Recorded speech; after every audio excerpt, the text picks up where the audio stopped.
Hello friends, current അഫയേഴ്സിൻ്റെ പുതിയൊരു ക്ലാസ്സിലേക്ക് എല്ലാവർക്കും സ്വാഗതം. നമ്മൾ ഇന്നത്തെ ക്ലാസ്സിലൂടെ പഠിക്കാൻ പോകുന്നത് വനിതാ ഏകദിന ലോകകപ്പ് 2025 അടുത്തിടെ നടന്ന വനിതാ ഏകദിന ലോകകപ്പിനെ കുറിച്ചാണ് ഇന്നത്തെ ക്ലാസ്സിലൂടെ പഠിക്കാൻ പോകുന്നത്. ഇനി വരുന്ന ഏതൊരു പരീക്ഷയ്ക്കും ചോദിക്കാൻ സാധ്യതയുള്ളൊരു ടോപ്പിക് കൂടിയാണ്, കറണ്ട് അഫയർ ടോപ്പിക് കൂടിയാണ്. അപ്പോൾ ചാനൽ ആദ്യമായിട്ട് കാണുന്ന നമ്മുടെ ആരെങ്കിലും കൂട്ടുകാരുണ്ടെങ്കിൽ മാക്സിമം ഒന്ന് സബ്സ്ക്രൈബ് ചെയ്തതിന് ശേഷം തന്നെ ഒന്ന് കാണാൻ ശ്രമിക്കുക. അപ്പോൾ നമുക്ക് ക്ലാസ്സിലോട്ട് കിടക്കാം. വനിതാ ഏകദിന ലോകകപ്പ് 2025. 2025 വനിതാ ഏകദിന ലോകകപ്പ് നടന്നത് 13ാമത് വനിതാ ഏകദിന ലോകകപ്പാണ് 2025 നടന്നത്. അപ്പോൾ എത്രാമത്തെ എഡീഷനാണ് ചിലപ്പം പരീക്ഷയ്ക്ക് ചോദിക്കാം. എത്രാമത്തെ എഡീഷനാണ്? 13ാമത് വനിതാ ഏകദിന ലോകകപ്പാണ് 2025 നടന്നത്. ഇനി ആതിഥേയത്വം വഹിച്ച രാജ്യങ്ങൾ അഥവാ വേദി എവിടെയൊക്കെയായിരുന്നു? ഇന്ത്യയിലും ശ്രീലങ്കയിലുമായിരുന്നു കേട്ടോ. അപ്പോൾ ഇന്ത്യയും ശ്രീലങ്കയും സംയുക്തമായിട്ടായിരുന്നു ഈ 2025 വനിതാ ഏകദിന ലോകകപ്പ് വേദി ആതിഥേയത്വം വഹിച്ച രാജ്യങ്ങൾ. അപ്പോൾ പരീക്ഷയ്ക്ക് ചോദിക്കാം 2025 വനിതാ ഏകദിന ലോകകപ്പിന് ആതിഥേയത്വം വഹിച്ച രാജ്യങ്ങൾ ഏതൊക്കെയാണ്? ഇന്ത്യയും ശ്രീലങ്കയും മറക്കരുത്. അടുത്തത്, ഇന്ത്യ വനിതാ ലോകകപ്പിന് ആതിഥേയത്വം വഹിക്കുന്നത് 4ാം തവണയാണ് കേട്ടോ. അതുകൂടെ ഒന്ന് പഠിച്ചു വെക്കണം. ഇന്ത്യ വനിതാ ലോകകപ്പിന് ആതിഥേയത്വം വഹിക്കുന്നത് 4ാം തവണയാണ്. ആദ്യം 1978, 1997, 2013, 2013 ശേഷം 2025 ഇന്ത്യ ആതിഥേയത്വം വഹിക്കുന്നത് കേട്ടോ. അപ്പോൾ പഠിച്ചു വെക്കുക. 2025 വനിതാ ഏകദിന ലോകകപ്പിൽ ആതിഥേയത്വം വഹിക്കുന്ന രാജ്യങ്ങൾ ഏതൊക്കെയാണ്? ഇന്ത്യയും ശ്രീലങ്കയും. അതുപോലെ തന്നെ ഇന്ത്യ വനിതാ ലോകകപ്പിന് ആതിഥേയത്വം വഹിക്കുന്നത് 4ാം തവണയാണ് കേട്ടോ. 4ാം തവണയാണ്, പഠിച്ചു വെക്കണം. അടുത്തത്, 2025 വനിതാ ഏകദിന ലോകകപ്പിൽ മത്സരിച്ച ആകെ 8 ടീമുകളാണ് മത്സരിച്ചത് കേട്ടോ. അപ്പോൾ 2025 വനിതാ ഏകദിന ലോകകപ്പ് മത്സരിച്ച ടീമുകളുടെ എണ്ണം എത്രയാണ്? ആകെ 8 ടീമുകളാണ് മത്സരിച്ചത്. അതുപോലെ തന്നെ ആകെ 31 മത്സരങ്ങളാണ് ഉണ്ടായിരുന്നത്. 28 ഗ്രൂപ്പ് മത്സരങ്ങളും അതുപോലെ തന്നെ 2 സെമി ഫൈനലും 1 ഫൈനൽ മത്സരം, അങ്ങനെയാണ് ടോട്ടൽ 31 മത്സരങ്ങളാണ് ഉണ്ടായിരുന്നത്, മറക്കരുത്. അപ്പോൾ ആകെ 8 ടീമുകളാണ് മത്സരിച്ചത്. അതുപോലെ തന്നെ ആകെ 31 മത്സരങ്ങളായിരുന്നു ഈ ഒരു വനിതാ ഏകദിന ലോകകപ്പ് 2025 നടന്നത്. അപ്പോൾ അത് എന്ന് മുതലാണ് നടന്നതെന്നുള്ളത് പരീക്ഷയ്ക്ക് ചോദിക്കും.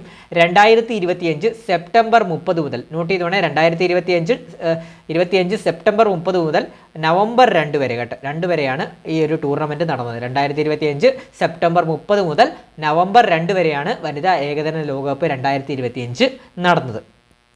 നമുക്ക് അടുത്ത ടോപ്പിക്കിലോട്ട് പോവാം.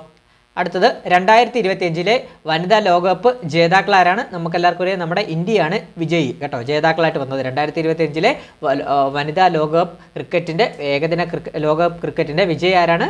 നമ്മുടെ ഇന്ത്യയാണ്. നമ്മുടെ ഇന്ത്യ ആദ്യമായാണ് വനിതാ ലോകകപ്പ് കിരീടം നേടുന്നത് കേട്ടോ, പഠിച്ചു വെക്കണം. ഇന്ത്യ ആദ്യമായാണ് വനിതാ ലോകകപ്പ് കിരീടം നേടുന്നത്. ഇനി അതിൻ്റെ കൂടെ തന്നെ പഠിക്കാനുള്ളത് റണ്ണറപ്പ്, നമ്മൾ ആരെ പരാജയപ്പെടുത്തിയാണ് നേടിയത്, അഥവാ റണ്ണറപ്പ് ആരാണ്? South Africa. സ്റ്റേറ്റ്മെൻ്റ് ആയിട്ടൊക്കെ പരീക്ഷയ്ക്ക് ചോദിക്കാൻ സാധ്യതയുണ്ട് കേട്ടോ. അപ്പോൾ റണ്ണറപ്പ് ആരാണ്?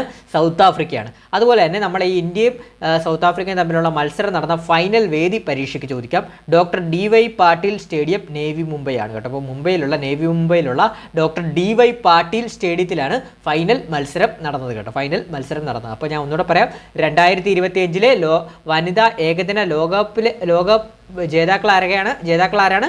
ഇന്ത്യയാണ്. ഇന്ത്യ ആദ്യമായാണ് വനിതാ ലോകകപ്പ് കിരീടം നേടുന്നത്. അതുപോലെ തന്നെ റണ്ണറപ്പ് ആയിട്ട് വന്ന രാജ്യം ഏതാണ്? സൗത്ത് ആഫ്രിക്കയാണ്. അതുപോലെ തന്നെ ഇന്ത്യയും സൗത്ത് ആഫ്രിക്കയും തമ്മിലുള്ള ഫൈനൽ മത്സരം നടന്ന വേദി എവിടെയാണ്? Doctor DY Patil stadium, navy Mumbai. Doctor DY Patil stadium, navy Mumbai ആണ്. ഇനി നമുക്ക് വളരെ ഇമ്പോർട്ടൻ്റ് ആണ് പ്ലെയർ ഓഫ് ദ ടൂർണമെൻറ്റ്, അഥവാ ടൂർണമെൻറ്റിലെ താരം. സ്ഥിരമായിട്ട് പരീക്ഷകളിൽ ചോദിക്കുന്നതിന് ടൂർണമെൻറ്റിലെ താരം അഥവാ player of the tournament Deepti ശർമ്മയാണ്. നമ്മുടെ ഇന്ത്യക്കാരിയായിട്ടുള്ള ദീപ്തി ശർമ്മയാണ് പ്ലെയർ ഓഫ് ദ ടൂർണമെൻ്റ് ആയിട്ട് തിരഞ്ഞെടുത്തത്. അതുപോലെ തന്നെ പ്ലെയർ ഓഫ് ദ ഫൈനൽ അഥവാ ഫൈനലിലെ താരമായിട്ട് തിരഞ്ഞെടുത്തത് ഷെഫാലി വർമ്മയാണ്, ഇന്ത്യക്കാരിയായിട്ടുള്ള ഷെഫാലി വർമ്മയാണ്. അപ്പോൾ പ്ലെയർ ഓഫ് ദ ടൂർണമെൻറ്റും പ്ലെയർ ഓഫ് ദ ഫൈനലും, അഥവാ ടൂർണമെൻറ്റിലെ താരവും അതുപോലെ തന്നെ ഫൈനലിലെ താരവും നമ്മുടെ ഇന്ത്യക്കാരി തന്നെയാണ്. അപ്പോൾ പഠിച്ചു നോക്കുക, എളുപ്പമാണല്ലോ. പ്ലെയർ ഓഫ് ദ ടൂർണമെൻറ്റ് അഥവാ ടൂർണമെൻറ്റിലെ താരമാരാണ്? ദീപ്തി ശർമ്മ. അതുപോലെ തന്നെ പ്ലെയർ ഓഫ് ദ ഫൈനലിലെ താരമാരാണ്? ഷെഫാലി വർമ്മയാണ്. അപ്പോൾ ടൂർണമെൻറ്റിലെ player of the tournament Deepti ശർമ്മയെ, player of the final Shafali വർമ്മയാണ്, മറക്കരുതേ, പരീക്ഷയ്ക്ക് ചോദിക്കും. Player of the tournament Deepti Sharma, player of the final Shafali Varma. Clear അല്ലേ? അടുത്തത് വനിതാ ഏകദിന ലോകകപ്പ് വിജയിച്ച ഇന്ത്യൻ ടീമിന് BCCI നൽകുന്ന പാരിതോഷികം എത്ര രൂപയാണെന്ന് പരീക്ഷയ്ക്ക് ചോദിക്കാം. 51 കോടി രൂപയാണ് കേട്ടോ. അപ്പോൾ പഠിച്ചു നോക്കുക, വനിതാ ഏകദിന ലോകകപ്പ് വിജയിച്ച ഇന്ത്യൻ ടീമിന് BCCI നൽകുന്ന പാരിതോഷികം എത്ര രൂപയാണ്? 51 കോടി രൂപയാണ് കേട്ടോ. 51 കോടി രൂപയാണ് നൽകുന്നത്. അതുപോലെ തന്നെ ICC നൽകുന്നത്, അതായത് നമ്മുടെ ലോകകപ്പിൻ്റെ സമ്മാനത്തുക ICC നൽകുന്ന സമ്മാനത്തുക എത്രയാണ്? $4.48 മില്യൺ ആണ് കേട്ടോ. $4.48 മില്യൺ ആണ്. അതായത് ഏകദേശം 39.78 കോടി ഇന്ത്യൻ രൂപയാണ്. അപ്പോൾ BCCI നൽകുന്ന പാരിതോഷികം 51 കോടിയും അതുപോലെ തന്നെ ICCI നൽകുന്ന സമ്മാനത്തുക $4.48 മില്യൺ അഥവാ ഏകദേശം 39.78 കോടി ഇന്ത്യൻ രൂപയുമാണ് വരുന്നത് കേട്ടോ. നമുക്ക് അടുത്ത പോയിന്റിലോട്ട് പോവാം. നമ്മുടെ ഈ ഒരു വനിതാ ലോകകപ്പ് 2025 ഏറ്റവും കൂടുതൽ റൺസ് നേടിയ താരം ആരാണ്? ലോറ വോൾവാർട്ടാണ് കേട്ടോ. ലോറ വോൾവാർട്ടാണ്, സൗത്ത് ആഫ്രിക്കക്കാരിയാണ് ലോറ വോൾവാർട്ട്.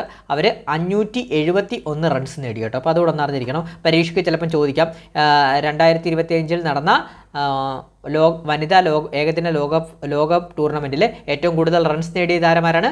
ലോറ വോൾവാർട്ടാണ്. സൗത്ത് ആഫ്രിക്കക്കാരിയാണ്. അതുപോലെ തന്നെ 571 റൺസാണ് അവർ നേടിയത്. അതുപോലെ തന്നെ ഏറ്റവും കൂടുതൽ വിക്കറ്റ്സ് നേടിയ താരം നമ്മുടെ ഇന്ത്യക്കാരിയായിട്ടുള്ള ദീപ്തി ശർമ്മയാണ്. അതുപോലെ തന്നെ 22 വിക്കറ്റ്സാണ് ദീപ്തി ശർമ്മ നേടിയത്. അപ്പോൾ ഏറ്റവും കൂടുതൽ വിക്കറ്റ്സ് നേടിയ താരമാരാണ്? ദീപ്തി ശർമ്മ 22 വിക്കറ്റ്സാണ്. അപ്പോൾ ഒന്നുകൂടെ പറയാം, ഏറ്റവും കൂടുതൽ റൺസ് നേടിയ താരം ലോറ വോൾവാർട്ട്, സൗത്ത് ആഫ്രിക്കക്കാരിയാണ്, 571 റൺസ് നേടി. ഏറ്റവും കൂടുതൽ വിക്കറ്റ്സ് നേടിയ താരം ദീപ്തി ശർമ്മ, ഇന്ത്യ 22 വിക്കറ്റ്സാണ് നേടിയത് കേട്ടോ. ഇനി നമ്മൾ വേൾഡ് കപ്പായിട്ട് പറയുമ്പോൾ ഔദ്യോഗിക ഗാനമുണ്ട്. നമ്മുടെ ഈ ഒരു ടൂർണമെൻറ്റിൻ്റെ ഔദ്യോഗിക ഗാനം ബ്രിങ് ടു ഹോം എന്ന് പറഞ്ഞ ഔദ്യോഗിക ഗാനമാണ്. പഠിച്ചു നോക്കണം, പരീക്ഷയ്ക്ക് ചോദിക്കും. ബ്രിങ് ടു ഹോം ആണ് ഔദ്യോഗിക ഗാനം ഏതാണ്? ബ്രിങ് ടു ഹോം ആണ്. ഇത് ആലപിച്ചത് നമ്മുടെ ശ്രേയാ ഘോഷാലാണ്, പാടിയത് ശ്രേയാ ഘോഷാലാണ്. അപ്പോൾ പഠിച്ചു നോക്കുക, 2025 വനിതാ ഏകദിന ലോകകപ്പിൻ്റെ ഔദ്യോഗിക ഗാനം എന്താണ്? ബ്രിങ് ടു ഹോം ആണ്. അപ്പോൾ അത് പാടിയതാരാണ്? ശ്രേയാ ഘോഷാലാണ്. അതുപോലെ തന്നെ ഇന്ത്യൻ ടീമിൻ്റെ ക്യാപ്റ്റൻ ആരാണ്? ഇന്ത്യ നയിച്ച ക്യാപ്റ്റൻ ആരാണ്? ഹർമൻ പ്രീത് കൗർ ആണ് കേട്ടോ. അപ്പോൾ പഠിച്ചു നോക്കണം, പരീക്ഷയ്ക്ക് ചോദിക്കും. 2025 ഏകദിന ലോകകപ്പിൽ കിരീട ജേതാക്കളായിട്ടുള്ള നമ്മുടെ ഇന്ത്യൻ ടീമിനെ നയിച്ച ഇന്ത്യൻ ക്യാപ്റ്റൻ ആരാണെന്ന് ചോദിക്കാൻ പരീക്ഷയ്ക്ക്. ആരാണ്? ഹർമൻ പ്രീത് കൗർ ആണ് കേട്ടോ. അതുപോലെ തന്നെ ഇന്ത്യൻ ടീമിൻ്റെ വൈസ് ക്യാപ്റ്റനെ കൂടി അറിഞ്ഞിരിക്കണം, സ്മൃതി മന്ദാനയാണ് കേട്ടോ. അപ്പോൾ ഇന്ത്യൻ ടീമിൻ്റെ വൈസ് ക്യാപ്റ്റൻ ആരാണ്? സ്മൃതി മന്ദാനയാണ്. ക്യാപ്റ്റൻ ഹർമൻ പ്രീത് കൗറും വൈസ് ക്യാപ്റ്റൻ സ്മൃതി മന്ദാനയും. അതുപോലെ തന്നെ ഫൈനലിൽ നമ്മളെ റണ്ണറപ്പായിട്ടുള്ള സൗത്ത് ആഫ്രിക്കയുടെ ക്യാപ്റ്റനെ കൂടി അറിഞ്ഞിരിക്കണം. സൗത്ത് ആഫ്രിക്കയുടെ ക്യാപ്റ്റനാണ് ഏറ്റവും കൂടുതൽ റൺസ് നേടിയിട്ടുള്ള ലോറ വോൾവാർട്ട് കേട്ടോ. അപ്പോൾ ഇത്രയും ഒന്നുകൂടെ പറയാം. ഔദ്യോഗിക ഗാനം ഏതാണ്? Bring to home. പാടിയതാരാണ്? ശ്രേയാ ഘോഷാൽ. ഇന്ത്യൻ ടീമിൻ്റെ ക്യാപ്റ്റൻ ആരാണ്? ഹർമൻ പ്രീത് കൗർ. ഇന്ത്യൻ ടീമിൻ്റെ വൈസ് ക്യാപ്റ്റൻ ആരാണ്? സ്മൃതി മന്ദാന.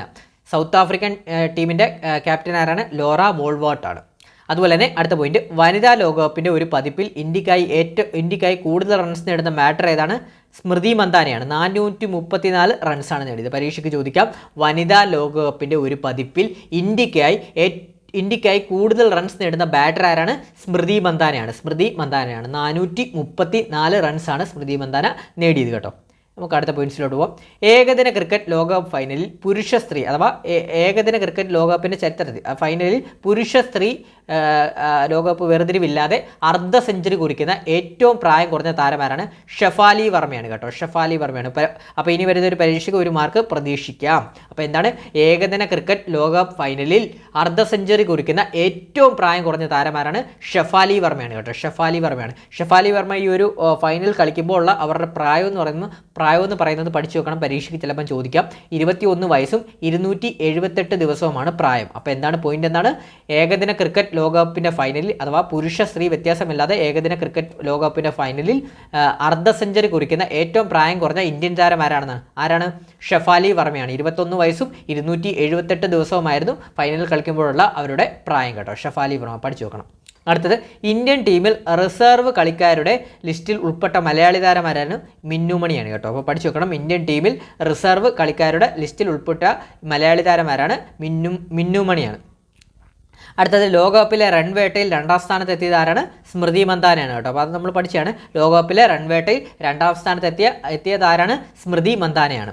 അതുപോലെ തന്നെ ഏറ്റവും കൂടുതൽ തവണ വനിതാ ലോകകപ്പ് നേടിയ ടീം ഏതാണ്? ആസ്ട്രേലിയയാണ് കേട്ടോ. അതോടെ അറിഞ്ഞിരിക്കണം 7 തവണയാണ് ആസ്ട്രേലിയ വനിതാ ലോകകപ്പ് കിരീടം സ്വന്തമാക്കിയിട്ടുള്ളത്. അപ്പോൾ ഏറ്റവും കൂടുതൽ തവണ വനിതാ ലോകകപ്പ് നേടിയ ടീം ഏതാണ്? ആസ്ട്രേലിയയാണ്, 7 തവണയാണ്. അതുപോലെ തന്നെ നമ്മുടെ ഇന്ത്യ ആദ്യമായിട്ടാണ് വനിതാ ലോകകപ്പ് നേടുന്നത് കേട്ടോ. അതുപോലെ തന്നെ വനിതാ ലോകകപ്പ് നേടുന്ന 4ാമത്തെ രാജ്യമാണ് ഇന്ത്യ കേട്ടോ. അപ്പോൾ വനിതാ ലോകകപ്പ് നേടുന്ന 4ാമത്തെ രാജ്യമാണ് നമ്മുടെ ഇന്ത്യ വരുന്നത് കേട്ടോ. അപ്പോൾ ഇത്രയുമാണ് നമ്മൾ വനിതാ ഏകദിന ലോകകപ്പുമായിട്ട് ബന്ധപ്പെട്ട് 2025 വനിതാ ഏകദിന ലോകകപ്പുമായിട്ട് ബന്ധപ്പെട്ട് അറിഞ്ഞിരിക്കേണ്ട കാര്യങ്ങൾ. അപ്പോൾ ഇനി വരുന്ന ഏതൊരു പരീക്ഷയ്ക്കും ഈ ഒരു ടോപ്പിക്കിൽ നിന്ന് ചോദ്യങ്ങൾ ചോദിക്കാൻ സാധ്യത കൂടുതലാണ്. അതുപോലെ തന്നെ നമ്മുടെ ചാനൽ മാക്സിമം ഒന്ന് സപ്പോർട്ട് ചെയ്യുക. നമുക്ക് സപ്പോർട്ട് കുറഞ്ഞു വരുന്നതുകൊണ്ട് മാക്സിമം നിങ്ങൾ സപ്പോർട്ട് ചെയ്യുക. ആദ്യമായിട്ട് കാണുന്ന കൂട്ടുകാർ മാക്സിമം ഒന്ന് സബ്സ്ക്രൈബ് ചെയ്യുക, വീഡിയോ മാക്സിമം ഒന്ന് ലൈക്ക് ചെയ്ത് തന്നെ സപ്പോർട്ട് ചെയ്യുക. അതുപോലെ തന്നെ അഭിപ്രായങ്ങൾ കമൻറ്റ് ചെയ്യുക. ഏതൊക്കെയാണ് കറണ്ട് അഫെയറുമായിട്ട് ബന്ധപ്പെട്ട് ഏതൊക്കെ ടോപ്പിക്സാണ് നിങ്ങൾക്ക് വേണ്ടെന്നുള്ളത് കമൻറ്റ് ബോക്സിൽ രേഖപ്പെടുത്തുക. അഭിപ്രായങ്ങൾ എന്തായാലും നിങ്ങൾ രേഖപ്പെടുത്തുക. അതുപോലെ ബാക്കിയുള്ള കൂട്ടുകാർ കൂടെ ഷെയർ ചെയ്ത് കൊടുക്കുക. ആദ്യമായിട്ട് കാണുന്നവർ സബ്സ്ക്രൈബ് ചെയ്യുക, ഷെയർ ചെയ്യുക, ഹൈപ്പ് ചെയ്യാനും മറക്കരുത്. അപ്പോൾ പുതിയൊരു ക്ലാസ്സുമായിട്ട് ഉടനെ തന്നെ എത്തുന്നതാണ്. അപ്പോൾ ചാനൽ മാക്സിമം ഒന്ന് സപ്പോർട്ട് ചെയ്ത് വെച്ചേക്കുക. അപ്പോൾ നമ്മുടെ ക്ലാസ് അവസാനം വരെ കണ്ട എല്ലാ കൂട്ടുകാർക്കും താങ്ക് യു ഓൾ.